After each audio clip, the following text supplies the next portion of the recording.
Est-ce que vous vous souvenez d'Ici Lundi? Dans l'épisode 31, Grégory et Kitry nous racontaient comment ils imaginaient et animaient des espaces de travail de dingue à Nantes. Eh bien, aujourd'hui, ils reviennent avec une toute nouvelle offre d'aménagement de bureaux qui s'appelle Canon. Leur idée?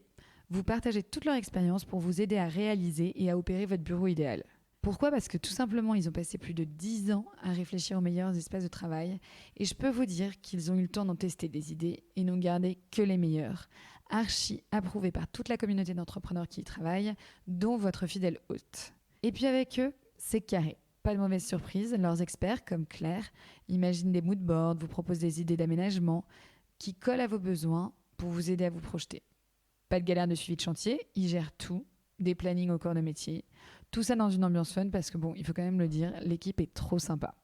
Bref, la confiance est là et vous pouvez vous concentrer sur ce que vous aimez faire le mieux, travailler. Alors si vous êtes intéressé et que vous souhaitez en savoir plus, retrouvez toutes les infos sur leur site hellocanon.fr. Merci Ici Lundi de soutenir Rayonnante et maintenant, place à l'épisode.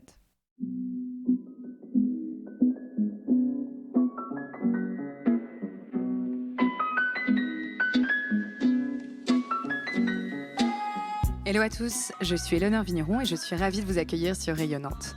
Dans ce podcast, je pars à la rencontre de personnalités inspirantes qui rythment l'actualité ou l'innovation à Nantes et dans la région. Ensemble, nous discutons de leur parcours de vie, de l'origine de leurs projets et de leur vision de l'entrepreneuriat nantais.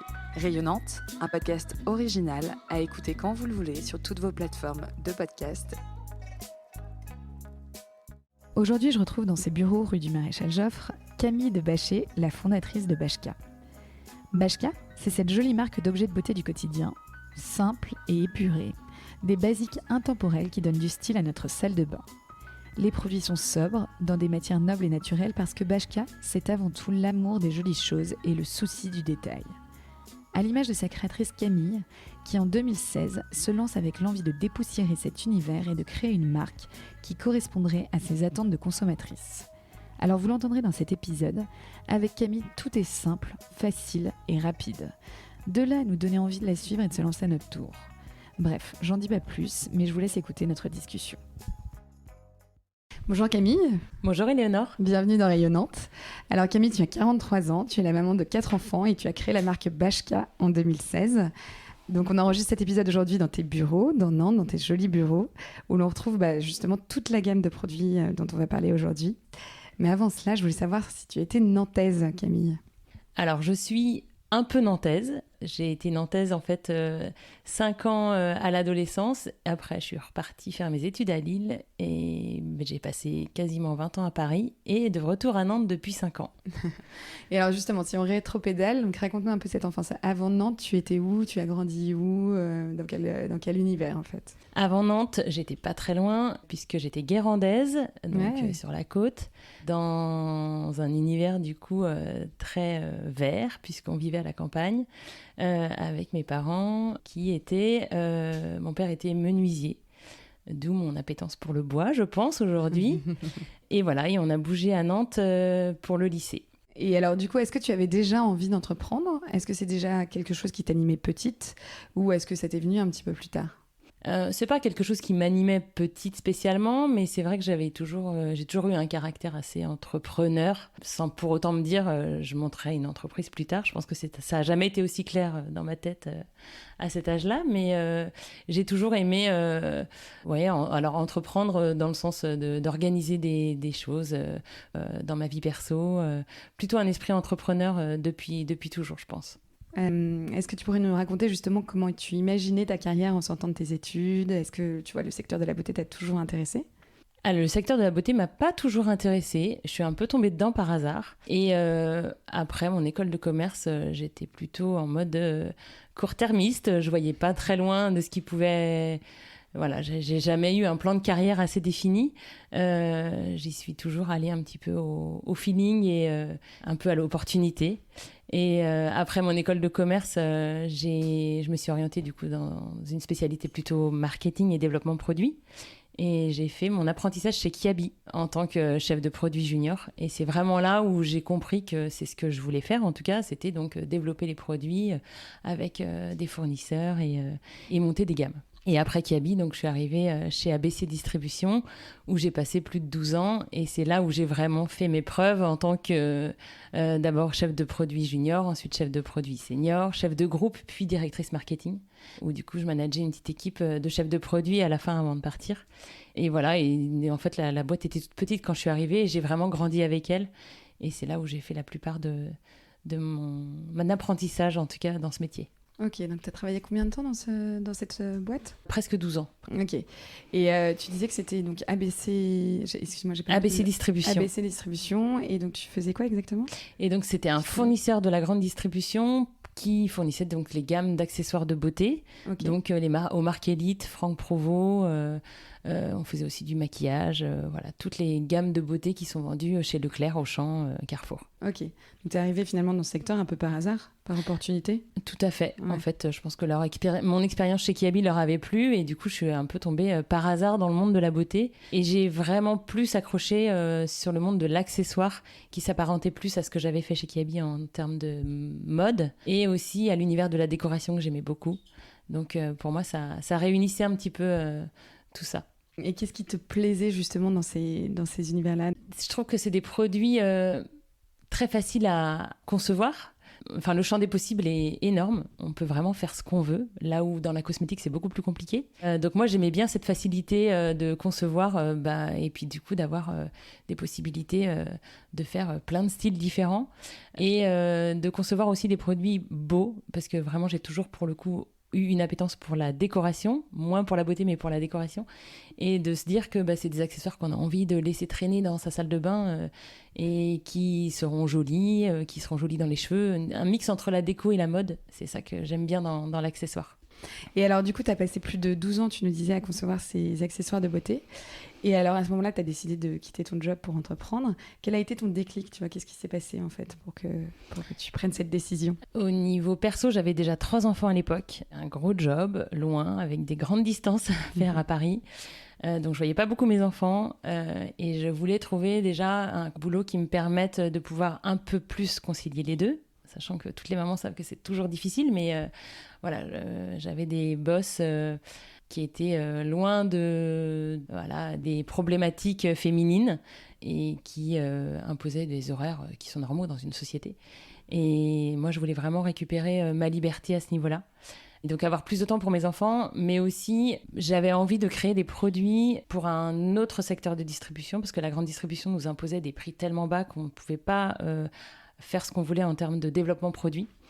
Et je me sentais très frustrée à ce niveau-là. Et donc, je me suis dit, je pense qu'il y a vraiment quelque chose à faire dans ces produits-là, parce que c'est des produits que tout le monde a chez soi. Mais il n'existe que des choses assez bas de gamme qui sont vendues en grande distribution. Et il n'y a pas de marque qui existe en tant que telle dans le circuit un peu plus sélectif, donc c'est-à-dire grands magasins, parfumerie. Et je me suis dit, il y a vraiment quelque chose à faire dans ce circuit-là pour redonner à ces catégories de produits un peu de design, des belles matières, des beaux objets. Donc c'est vraiment cette double partie personnelle et professionnelle qui m'ont animée pour lancer Bashka. Ça n'existait pas du tout. Ça existait, mais les marques étaient petit à petit déréférencées en fait des circuits sélectifs parce que elles s'étaient pas mises au goût du jour. C'est globalement un secteur d'activité qui intéressait pas grand monde à l'époque, et donc les grands magasins par exemple déréférençaient des marques qui fonctionnaient plus chez eux parce qu'en fait elles étaient trop ringardes. Ouais. Et du coup, Bashka est né en 2016, en juillet 2016. Ouais. Comment est-ce qu'on fait pour créer une marque dans ce secteur-là ? Raconte-nous un peu les débuts de Bashka. Alors, j'avais la chance du coup de bien connaître ce secteur d'activité, donc j'ai recontacté tous mes fournisseurs avec lesquels j'avais travaillé pendant plus de 10 ans. Et je leur ai dit, aujourd'hui, le brief est différent des briefs que je vous avais donnés quand je travaillais pour la grande distribution. On va pouvoir se lâcher en termes de prix, entre guillemets, et du coup en termes de matière, de finition, de packaging. Donc j'ai vraiment travaillé avec les mêmes fournisseurs que j'avais déjà visités pas mal de fois, en leur disant aujourd'hui c'est carte blanche. J'ai fait travailler avec une designer notamment sur les brosses à cheveux parce que je voulais vraiment proposer un produit différent, et je leur ai dit on prend les plus belles matières, le plus beau design, les meilleurs picots. Ça c'est vraiment aussi quelque chose qui fait la force de Bashka aujourd'hui, c'est que forte de mon expérience j'ai vraiment sélectionné ce que moi je considérais en tout cas être le top du top en termes de qualité produit et qualité surtout du démêlage en fait pour les brosses en tout cas. Et pour les pinceaux également, j'ai utilisé les meilleures soies synthétiques pour avoir des pinceaux super doux. Et donc, j'ai mis 1 an à développer la marque en faisant des allers-retours, mais c'est ce qui est très rapide en fait. Au bout d'1 an, j'ai déjà pu lancer mes produits et il n'y a pas eu tant d'allers-retours que ça finalement avec les fournisseurs parce que voilà, on se connaissait déjà et on avait déjà pu pas mal avancer. Et alors, c'est toi qui dessinais tes produits ? Pour les brosses, j'ai fait appel à une designer pour vraiment le galbe de la brosse qui est vraiment très spécifique à la marque. Tous les autres produits, je me suis inspirée de tout ce que j'aimais sur le web. En fait, c'était pour moi tellement plus facile de faire une gamme. Je me suis dit, je fais une gamme vraiment que moi, j'aurais envie d'acheter. Donc, j'ai pris tout ce que j'aimais. Et je l'ai mixé en termes de packaging, de couleurs produits, de matière. Voilà, j'ai fait un combo de tout ce que j'aimais. Et je me suis dit, si ça me plaît à moi, ça plaira certainement à d'autres. Donc voilà, c'est un mix en fait de design réalisé en extérieur et puis de ce qui existait aussi chez mes fournisseurs, mais que j'ai mis aux couleurs Bashka. Et du coup, très vite, tu as une gamme très étendue. Tu avais combien de produits en fait au départ quand tu as lancé ta marque ? J'ai lancé les pinceaux et les brosses pour démarrer. Et puis, chaque année, je relançais une dizaine ou une quinzaine de produits. Aujourd'hui, on a plus de 60 refs. Ce qui n'est pas non plus énorme, mais... Ah oui, c'est pas énorme ? Je m'en rends pas compte. Moi, ça me paraît énorme, mais L'objectif à chaque fois, en fait, dans chaque catégorie, c'est de travailler sur les essentiels dont on a besoin au quotidien. Moi, j'avais pas envie de travailler des gammes trop longues avec des produits trop techniques et un peu gadget. L'objectif, c'était vraiment qu'il n'y ait pas de produits qui servent à rien. Donc, dans les brosses, on a 5 brosses et les essentiels dont on a besoin pour se coiffer tous les matins. Les pinceaux, idem, parce qu'il peut y avoir en effet une centaine de rêves de pinceaux différentes. Mais je voulais vraiment prendre les best-sellers. Accessoires de coiffure, pareil. On a travaillé à l'origine une vingtaine de refs. Là, on est en train d'étoffer un petit peu la gamme parce que c'est une catégorie qui fonctionne bien. Et puis, voilà, accessoires de manucure. Donc aujourd'hui, on a vraiment une gamme très complète avec les essentiels dont on a besoin au quotidien dans sa salle de bain. D'accord. Et si on revient donc en 2016, donc, tu disais c'est allé très vite au début, ça a mis 1 an pour créer toute cette gamme de produits, ces douzaines de produits.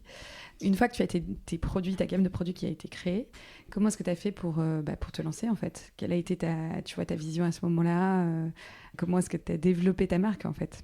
Alors en fait, c'est vrai qu'au niveau fournisseur, c'était facile parce que je reprenais les bases que j'avais initialement. Par contre, au niveau client, j'attaquais un marché que je connaissais pas, avec des acheteurs que je connaissais pas, et il fallait du coup complètement explorer ce nouveau secteur de distribution. Et j'ai commencé par fouiner sur Internet et sur LinkedIn en trouvant les contacts des acheteurs et en contactant du coup directement les acheteurs qui ont accueilli la gamme. Enfin voilà, j'avais jamais fait de rendez-vous comme ça quand j'étais à la grande distribution. C'était vraiment enfin des beaux objets sur ce secteur d'activité. Et donc il y avait quand même une attente alors. Il y avait vraiment une attente des acheteurs. Ouais. Ça, je l'ai tout de suite senti et ça m'a vraiment confortée dans le fait que je m'étais pas trompée et qu'il y avait vraiment quelque chose à faire dans cette catégorie de produits. Et puis j'ai très rapidement fait maison et objets en septembre de 2016, donc vraiment 3 mois après avoir lancé. J'ai fait mon premier maison et objets et ça a été un succès. On a tout de suite eu tous les grands magasins, Cézanne dès le début quasiment, enfin voilà, que des belles enseignes. Parce que du coup les acheteuses de ces enseignes-là t'ont repéré sur le salon Maison et Objets et tout de suite t'ont contacté pour revendre des produits. Ouais, donc c'est vraiment un vrai tremplin en fait, Maison et Objets, pour quand tu lances ta marque dans les univers de la déco. De la déco, et c'est vrai que moi j'étais un petit peu hors sujet entre guillemets, surtout à l'époque il n'y avait pas beaucoup de beauté, mais les acheteuses beauté venaient quand même dans ces salons-là pour... s'inspirer certainement. Et du coup, j'étais un petit peu toute seule, donc c'était un peu l'idéal. Mais c'est impressionnant parce que tu vois, en 3 mois, donc tu as réussi à avoir ta place au salon Maison et Objets. C'est facile en fait d'avoir un stand, de créer son stand, d'avoir une place sur ce salon ? Oui. Ouais. Il faut juste mettre un petit budget. C'est Ouais. vraiment ça qui généralement freine un petit peu D'accord. les premiers arrivants. Mais moi, je savais que c'était le seul moyen d'avoir ce tremplin pour faire un développement B2B en fait. Ouais, tout de suite, tu t'es dit, je vais attaquer le B2B, quoi. Je vais aller vraiment sur le B2B, business to business. Oui. Tu t'es dit, voilà, je vais aller dans l'univers des revendeurs, Ouais. plus que aller directement au contact du client, quoi. Oui, je sais pas pourquoi. Naturellement, je me suis plutôt tournée vers les revendeurs. Et alors, il y avait un site qui existait, mais c'est vrai que ça a jamais été ma priorité. Et voilà, le site fonctionne très bien aujourd'hui, mais on fait quand même une très très grosse partie de notre chiffre d'affaires Ouais. chez les revendeurs. Et le site, tu l'avais dès le début? Oui. Dès juillet 2016, tu avais ton site de prêt. Ouais. Ça a été Ouais. un peu comme une vitrine, j'imagine. Exactement, Ouais. c'était plus Ouais. une vitrine. Et puis à l'époque, j'imaginais quand même que le B2C pouvait éventuellement décoller. Ouais. Et après, en fait, ça se travaille et il faut beaucoup investir en B2C pour faire décoller une marque. Et voilà, et comme le B2B a pris en fait naturellement le pas, j'ai continué dans cette voie. D'accord.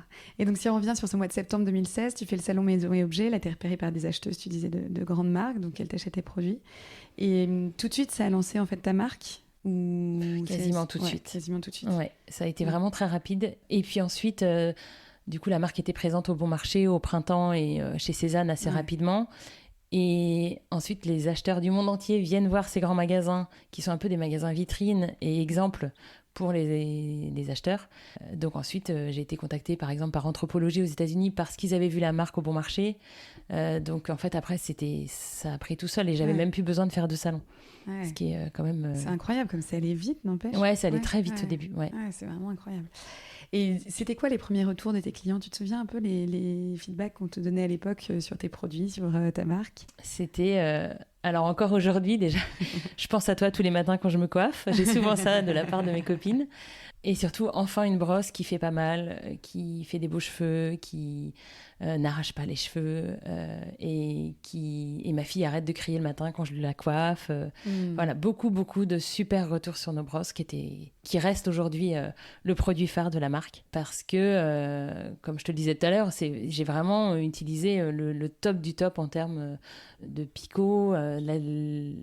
On a mixé des soies de sanglier, donc qui sont le picot ancestral qui sert à donner de la brillance aux cheveux et à répartir la kératine sur tout le cheveu. Voilà, c'est vraiment quelque chose qui est très connu dans le monde de la coiffure.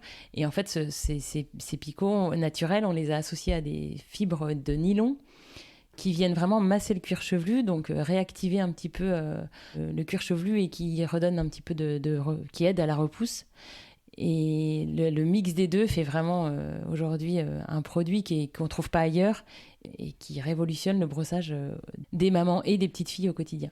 Et du coup, donc entre 2016 et aujourd'hui, finalement, quelles ont été, tu vois, un peu les grandes étapes par lesquelles tu es passée pour développer ta marque, pour en arriver là où tu es aujourd'hui? Bah, du coup, assez rapidement, j'ai arrêté de faire des salons parce que déjà, j'arrivais plus à répondre un petit peu aux offres. J'ai mis très longtemps à embaucher, donc je suis restée quasiment 3 ans toute seule, avec un réseau de revendeurs qui devenait assez important. On a déménagé à Nantes, du coup, au bout des 3 ans de Bachka. Et là, je me suis dit, bon, il faut quand même que je me staffe, que je me structure, parce que je ne vais pas m'en sortir toute seule. Sachant que j'aimais beaucoup mon autonomie. Et je sentais que j'étais hyper efficace seule. Et j'avais très peur d'être freinée par quelqu'un, alors que c'est complètement bête, c'est évidemment l'inverse. Et Clémence m'a rejoint, du coup, en 2019 pour m'aider du coup surtout dans l'administratif B2B et le commercial B2B. Donc depuis 2019, on est 2 et puis ensuite j'ai pris Marine en stagiaire communication, puis elle est aujourd'hui en poste et Carole nous a aussi rejoint pour décharger Clémence sur la partie B2B, donc on est 4 aujourd'hui. Ce qui reste très petit pour le chiffre d'affaires et le nombre de revendeurs qu'on a. Donc l'objectif c'est de encore se staffer, mais c'est vrai que j'y vais étape par étape. J'ai toujours cette peur en fait qu'on soit trop nombreuse, que la structure soit trop lourde, qu'on perde en réactivité, en autonomie. Ça a toujours été un peu une crainte et je pense que c'est un frein pour le développement de la marque. Ah oui, tu penses? Parce que d'où te vient cette crainte en fait, justement de perdre en autonomie, en souplesse En fait, je l'ai vécu dans mon ancienne boîte où on est passé de 20 personnes à 150 et j'ai vu la différence en fait. Et surtout, moi, je veux pas perdre... je l'ai vu dans mon ancien métier où j'avais complètement perdu le lien avec le produit, puisque je faisais plus que du management à la fin. Et ça, je veux pas le perdre. Je veux continuer à développer moi-même les produits, à être maître de la direction artistique, que la gamme continue à avoir cette même essence. Et j'ai remarqué que dans mon ancien job, on l'avait perdu finalement à force d'être trop nombreux. Et voilà, donc je pense que cette crainte vient de là, en fait, de mon ancienne expérience où on a grandi très vite. Et voilà, et je pense que je suis pas faite non plus pour diriger une grosse structure. Ouais. Donc je freine un peu pour pas que ça grossisse trop vite. Ouais, et le fait quand tu disais tout à l'heure, le fait qu'on soit que 4, ça freine sûrement le développement de la marque. Mais est-ce que finalement ton ambition, c'est de développer ta marque pour en faire une structure, tu vois, qui soit la référente dans cet univers-là, ou est-ce que c'est tout simplement de continuer tel que tu es aujourd'hui, où tu es aligné avec ce que tu fais, tu es en phase avec ton produit, tu es proche de ton équipe. Tu vois, finalement, je trouve que aujourd'hui, c'est souvent des choix, je pense qu'une femme doit faire aussi. Tu parlais aussi de cette envie d'être aussi plus proche de tes enfants. Est-ce que finalement, c'est pas un équilibre que tu as réussi à trouver aujourd'hui et qui, du coup, peut-être te permet de développer peut-être moins rapidement ta marque, comme tu le disais, mais qui te permet aussi d'être aligné avec toi, ce que tu es, tes envies et ce que tu as envie de faire aussi de ton quotidien? Ouais, c'est exactement ça. Là, je pense que j'ai vraiment trouvé un bon rythme et un bon équilibre pro-perso que j'ai très peur de casser en grossissant trop vite. Donc c'est pour ça, tu as tout à fait raison, c'est exactement ça. Donc non, j'ai pas envie que ça devienne une grosse structure et que je perde pied. En plus, je sais vraiment que c'est pas dans mon ADN et j'en serais pas capable. Donc...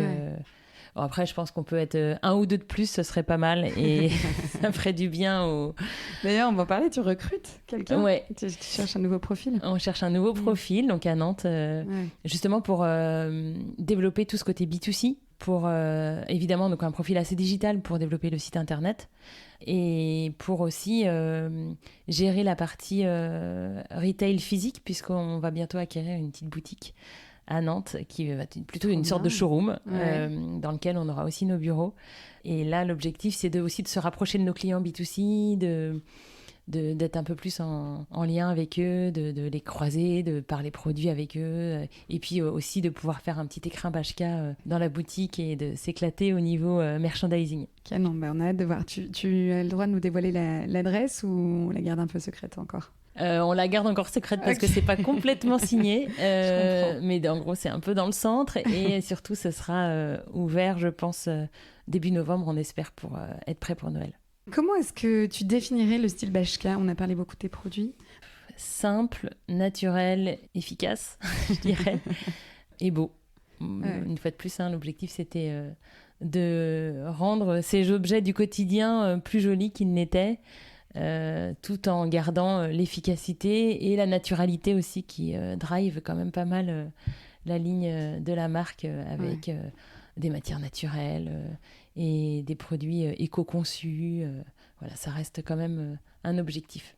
Et si tu voulais faire connaître ta marque, tu offrirais quel produit en premier? Les brosses, qui restent le produit emblématique. Je pense que quand on dit Bashka à quelqu'un qui connaît un peu, il pense à la brosse. Et puis les produits annexes viennent derrière. Ça représente aujourd'hui la moitié du chiffre d'affaires. Et c'est toi ton produit préféré? Et moi, ça reste mon produit préféré, qui est le même depuis 6 ans et que je n'arrive pas à toucher parce que je l'aime tellement telle qu'elle que... J'arrive pas à la faire évoluer, cette belle brosse. Et elle continue à plaire énormément et ça continue à être le produit phare de la marque. Et justement, donc on va parler processus de création. Donc tu nous racontais tout à l'heure que tu avais travaillé avec quelqu'un pour le design justement de ta brosse. Aujourd'hui, comment est-ce que tu fais, tu vois, quand tu penses à un produit, quel est le point de départ de ce processus-là, tu vois, comment est-ce que tu t'inspires, comment est-ce que tu développes ta gamme, tu vois, où est-ce que tu trouves de nouvelles idées en fait? C'est difficile comme question parce que je ne sais pas moi-même. Ça vient assez naturellement, mais je pense que je dois m'inspirer du coup de plein de choses que je vois, notamment en faisant mes tournées magasins chez mes revendeurs. Mais que évidemment, ce n'est pas dans les mêmes catégories de produits. Mais là, on vient de sortir une ligne en en écaille, donc un peu léopard, voilà. Donc ça, c'est plutôt un design qui vient du textile finalement. Je sais pas d'où ça vient. Je pense que je me nourris globalement de ce que je vois, que ce soit en déco, en mode et en beauté aussi. Il y a beaucoup de choses. Beauté plutôt pour les packaging, je pense. Je m'inspire de ce qui se fait dans d'autres marques de cosmétiques pour les packs. Et pour les produits, je pense que c'est vraiment plus mode et déco. Je continue à faire maison et objets là en tant que touriste, même si on réexpose en septembre prochain, parce que ça fait longtemps qu'on ne l'a pas fait. Il faut qu'on refasse un petit peu parler de nous auprès de nos revendeurs. Post-Covid, il y a quand même eu un gros moment où on n'a pas trop communiqué. Donc là, on va leur montrer toutes nos nouveautés. On a plein de choses à montrer en septembre, donc on refait maison et objets. Mais je le faisais, c'est vrai, en tant que touriste pour m'inspirer toujours des nouvelles tendances, plutôt en termes de matière et de coloris. D'accord. Et donc une fois que tu as une idée, comment est-ce que tu fais pour finalement la créer ? Du coup, j'envoie un brief à mes fournisseurs et le brief, c'est vraiment avec des planches tendances, coloris, impression, matière. Et voilà, et mes fournisseurs le suivent à la lettre. Généralement, il y a 2-3 allers-retours d'échantillons pour être sûr que voilà, on soit pile poil dans ce que je voulais. Mais c'est l'avantage, c'est ce que je te disais tout à l'heure, c'est pour ça que j'aime développer de l'accessoire. C'est un produit hyper facile à développer et mes fournisseurs comprennent très bien toujours ce que je veux. Donc on arrive toujours à... Enfin, le produit que moi j'ai en tête, au bout de 3 allers-retours d'échantillons, il est sur mon bureau. Donc ça, c'est vraiment rigolo. Et c'est aussi facile de développer une brosse qu'une barrette, qu'un élastique, tu vois, qu'un chouchou pour les enfants ? Non. Les accessoires cheveux sont bien plus faciles. Les brosses, c'est vraiment ce produit-là que j'ai mis 1 an à développer au lancement de Bashka. Donc c'était quand même le plus long, surtout qu'on a complètement revu la façon de fabriquer les brosses, puisque notre brosse, elle est vraiment en 3D, avec un galbe très spécifique, donc elle est poncée à la main pendant très longtemps. Enfin voilà, il y a beaucoup de travail de main-d'œuvre. Et c'est un processus qui n'existait pas du tout. Donc mes fournisseurs ont dû investir dans des nouvelles machines pour fabriquer le manche. Là, on a vraiment dû revoir le produit de zéro. Okay. Donc ça a été beaucoup plus long. Et j'ai un doux projet, là, ça fait 4 ans que je suis dessus, donc c'est un gros projet de relocaliser la production en France, des brosses à cheveux notamment, puisque c'est quand même le produit phare. Il y a un savoir-faire en France là-dessus ? Il reste un tout petit bout de savoir-faire. Qui est un peu vieillissant, et ils ont du mal à se remettre en question et à justement un peu pousser les codes comme ils l'ont toujours été, parce que nous vraiment on est arrivé avec un objet complètement nouveau, donc c'est très difficile, mais on avance doucement. On est un peu obligé de revoir le design qui est trop compliqué pour la fabrication française et surtout beaucoup trop cher. Donc j'aimerais vraiment lancer en 2024 peut-être une brosse made in France avec un nouveau design. Bon, on croise les doigts, c'est génial quand même. Parce qu'aujourd'hui, toute ta production, elle vient de Chine, hein, c'est ça ? C'est ça, exactement. C'est vraiment eux qui ont ce savoir-faire aujourd'hui, cette efficacité. Cette efficacité, ce savoir-faire. Et l'objectif, c'était vraiment de créer une marque qui soit accessible au plus grand nombre. Donc, je voulais pas faire une marque luxe. Et le problème, c'est que dès qu'on fait du Made in France, on est obligé de...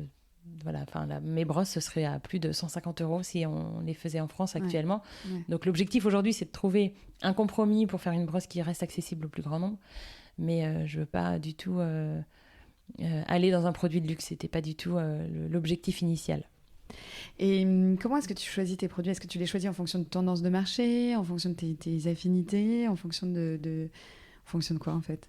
À l'origine, c'était vraiment les best-sellers que je connaissais de mon ancien job. C'est ce que je te disais tout à l'heure. J'ai vraiment pris les best-sellers de chaque catégorie, voilà. Et puis aujourd'hui, il y a des vraies tendances beauté déjà. Toute la tendance green. Donc, on a lancé des cotons démaquillants réutilisables.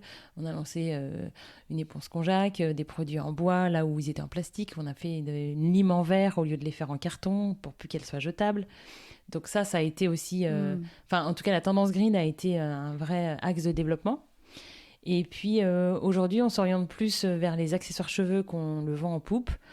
En fait, c'est un petit peu en fonction des opportunités de marché, de la mode. Et donc voilà, là, on a lancé 15 nouveautés accessoires cheveux parce que c'est la grande tendance en ce moment. Et c'est la catégorie qui surperforme chez Bashka, en tout cas. C'est intéressant. Et aujourd'hui, donc on est en 2023, donc Bashkia cartonne. Tu as des points de vente partout dans le monde. Je voulais te demander, tu as combien de points de vente de revendeurs dans le monde? Tu sais ou pas? C'est difficile de savoir, mais je dirais entre 800 et 1000. Comme on a pas mal de revendeurs qui ont eux-mêmes une chaîne de distribution, on ne sait jamais où est-ce qu'ils mettent les produits. Mais entre 800 et 1000 revendeurs, avec à peu près 50% à l'export et 50% en France. On a toujours eu beaucoup d'export avec la marque. Et il y a un pays à l'export qui cartonne plus qu'un autre? Ouais, les États-Unis et le Japon sont les deux gros pays. Le Japon parce que les Japonais sont fans de la France et fans du design français. Et donc, ça a pris tout de suite avec les Japonais. Et les États-Unis parce que c'est un énorme marché et qu'il y a beaucoup à faire là-bas. Et donc toi, voilà, avec tout ce succès, comment est-ce que tu te sens aujourd'hui? Comment je me sens aujourd'hui? C'est ce que je te disais. Je pense que j'ai vraiment trouvé un bon rythme et un bon équilibre pro-perso. Je me sens bien à ma place. Je pense que j'ai vraiment quelque chose à apporter à ce marché, donc je me sens bien. Là où, pour le coup, dans mon ancien job, j'avais pas l'impression d'être vraiment à ma place. Là, je me sens... et puis libre dans mes choix. C'est ce que je te disais tout à l'heure. Je peux vraiment me dire, je vais à mon rythme. J'ai pas envie que Bashkia grossisse trop vite, donc on fait pas grossir la boîte trop vite. C'est ça qui est très agréable, c'est que vraiment, je vais... à mon rythme, donc je me sens très légitime et bien. Et c'est quoi ta plus grande fierté depuis le début de cette aventure? Je dirais peut-être d'être aussi peu pour autant de revendeurs, peut-être. C'est vrai que pendant très longtemps, j'ai été toute seule, là où généralement les gens sont souvent à deux. Et tout le monde me dit, mais attends, mais comment tu fais pour pas avoir d'associés? Difficile d'être tout seul. Et moi, c'est vraiment quelque chose que j'aime bien, mais j'ai l'impression que ça impressionne un peu les gens que je sois toute seule. Donc, c'est un peu ça dont je suis fière aujourd'hui, c'est d'avoir réussi à aller jusqu'ici quasiment seule. Alors maintenant, avec l'équipe qui m'a rejoint, mais... J'imagine que tu as quand même dû rencontrer quelques difficultés sur tout ce chemin. Pas tant que ça. Pas tant que ça? Non, ça a été assez naturel et assez simple. Parce qu'une fois de plus, je venais de ce marché-là aussi. Je pense que ça facilite énormément les choses. Ouais, tu as eu cette connaissance au départ qui t'a aidé à te lancer très vite, quoi. Et est-ce qu'il y a eu un conseil justement qu'on a pu te donner un jour qui t'a été, que tu as reçu et qui pour toi a été évident et que tu aurais envie de partager aujourd'hui? Le conseil que moi je partagerais en tout cas et qu'on m'a donné aussi, c'est suis ton instinct. Et c'est vraiment ce que je suis en tout cas le plus aujourd'hui, c'est j'ai envie d'aller là donc j'y vais, j'ai pas envie d'aller là donc j'y vais pas. Et si j'ai envie d'y aller, c'est parce que je sais faire et c'est naturel. Donc je pense qu'il faut pas se forcer à aller dans des directions où on n'a pas envie d'aller. Il faut vraiment suivre son instinct et prendre le chemin qui naturellement s'ouvre à nous, quoi. Donc s'écouter, quoi. S'écouter, tout à fait. Et on en a un peu parlé, mais du coup j'avais demandé quelle est l'étape d'après, comment est-ce que tu vois le développement de ta marque, donc tu parlais de cette boutique. Est-ce que ton ambition est de développer d'autres boutiques showroom comme ça en France ou dans le monde, ou voilà, comment est-ce que tu vois ta marque dans quelques années? Alors, c'est un peu comme quand je sortais de mes études, j'ai un peu du mal à anticiper et je vais là où le vent me mènera. Donc, j'ai pas un plan à 10 ans. Mais la boutique, ça va être un bon test de voir comment le retail physique marche. Est-ce qu'on peut créer une boutique avec uniquement des accessoires de beauté? C'est un concept qui n'existe pas aujourd'hui.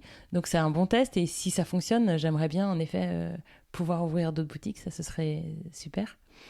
Et puis, vraiment, là, l'orientation des prochaines années, ça va vraiment être de développer le B2C. Donc, de s'adresser directement à nos consommateurs via le site ou via des boutiques. C'est ça un peu la grande orientation stratégique. Et évidemment, continuer d'explorer le monde et de développer la marque en B2B, là, pour le coup, à l'étranger. Il y a vraiment beaucoup de choses à faire.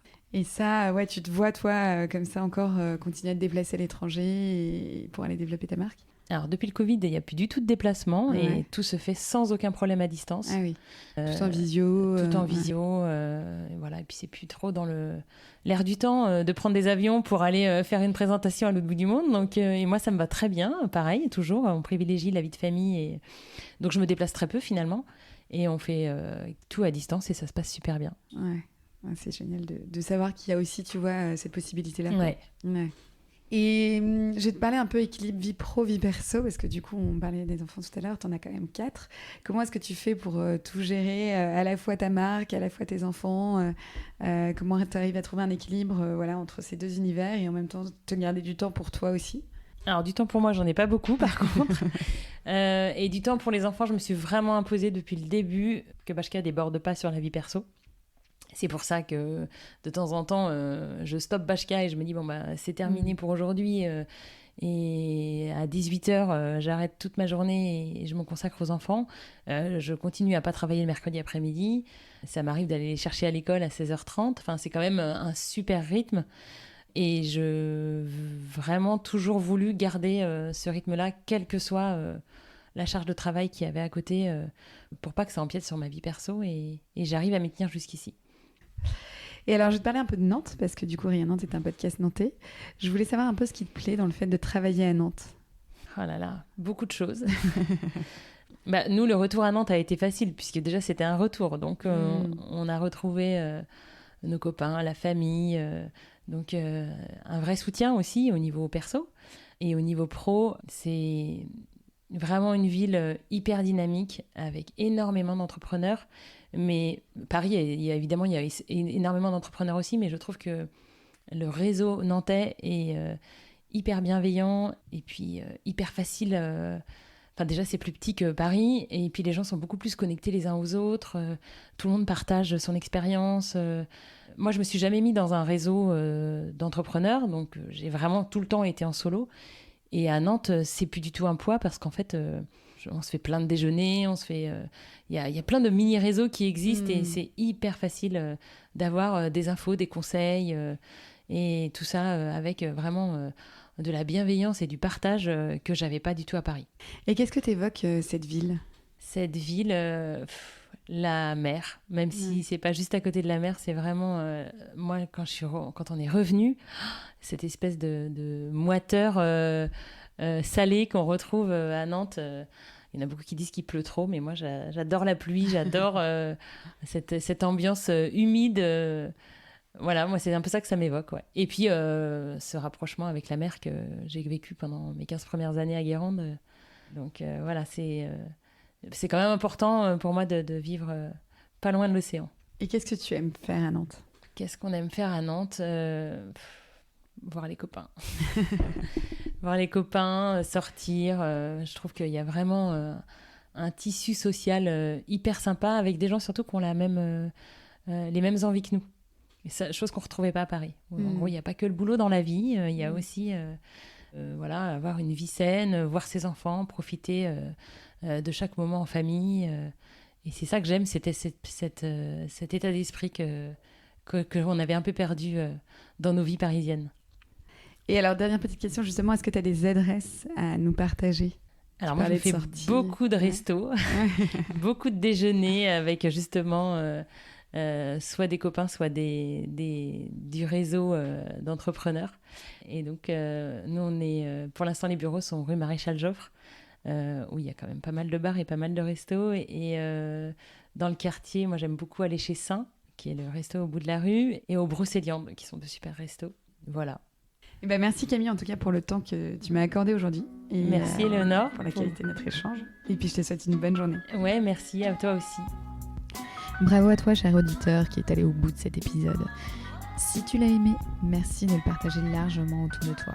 Et puis, si tu veux m'aider à faire connaître et grandir Rayonnante, eh bien, tu peux tout simplement mettre 5 étoiles et un commentaire sur l'appli Apple Podcast. Je te souhaite une belle semaine et je te donne rendez-vous dans quelques jours pour un nouvel épisode.